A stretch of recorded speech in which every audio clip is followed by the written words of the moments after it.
Retenez-moi par ma queue! Comme chef de projet, vous savez que dans une équipe projet, on récupère des gens, premièrement, que l'on n'a pas choisis. Deuxièmement, qui ne sont pas de notre métier, donc qui sont souvent techniquement meilleurs que nous dans leur domaine.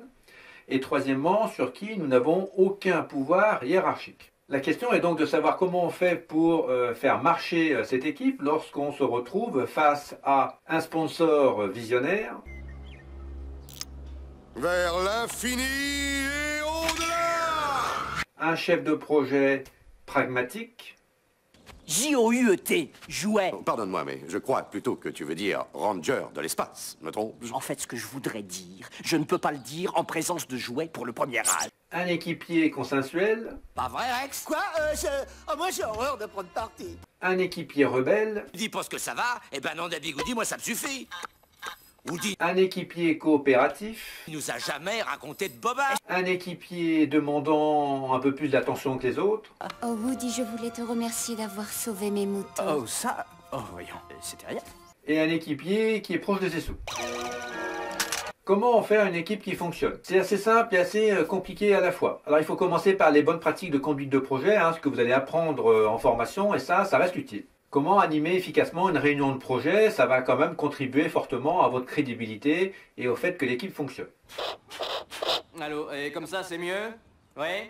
Est-ce que vous m'entendez bien? La séance est ouverte. Bien. Et pour commencer...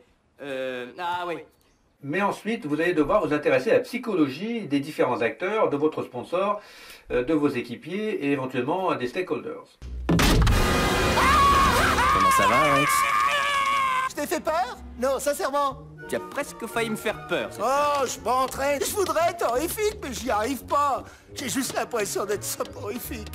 Je vous rappelle les 5 niveaux de compétences d'un chef de projet. Alors, au début, il y a les outils, le Gantt, le PERT, le planning. Ensuite, il y a les méthodes, qu'elles soient agiles ou plus classiques. Ensuite, il y a les soft skills de base en termes de communication, en termes de gestion de conflits, par exemple. Ensuite, il y a le multiculturel. Pour certains types de projets, c'est très important. Et enfin, le dernier niveau de compétence des chefs de projet, c'est un niveau de développement personnel.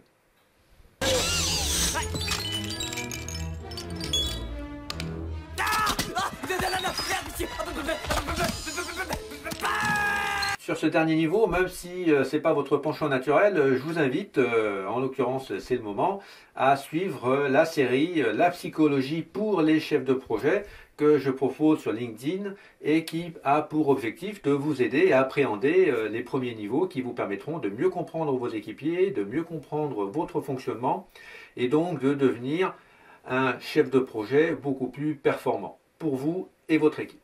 C'est tous les jours, le lundi, le mardi, le jeudi et le vendredi à 12h30 sur LinkedIn. À bientôt.